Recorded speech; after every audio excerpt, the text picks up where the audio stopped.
Şəfa. İndi sən sualı bir dənə təkrarla. Nə Yani soruşdun? yazı cat, swims olanda Ha. cat kimi durur. Ama Ha. ben cats olanda swim Ha. düşürdüm. İndi baxaq. İndi baxa bir dəqiqə. Bax, bu iki dənə cümlə yazın. İki dənə eyni demək olar cümlə yazarım. The cats swim. İndi bir dənə baxın Osman. Bir dənə qulaq as. Bax dedi ki, tək isim olanda, present simple-da, mübtəda tək olanda, oldu mu? Düştüm ben de. Ha?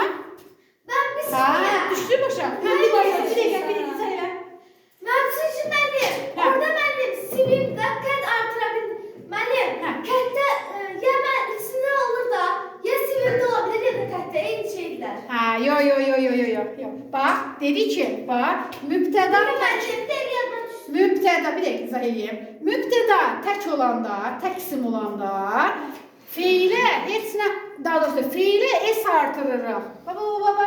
Üçüncü şəxsin təkində, he, she, itdə, bir də tək isimlərdə fiilə es artırırıq. Bu aydın oluyor. Ama Ben size artırmasam da olmaz. o ismi söhbətdir. İsmi qabaqda artıq olur da. Ben de. Ama orada ben cat hiç işledim ama aşağıda ben zeyt işledim. Bəli, bu cəmdir. Aferin. Bəli, bu cəmdir. Cəm olduğuna görə feilə es artırmırıq. Başa düşdün? Buradakı es cəm ismin esidir. Qarışdırmayın. Bax bu es cəm şəkilçisidir. Bu es üçüncü şəxsin o özünü fərqli aparmaqdan ötürü icad elədiyi esdir.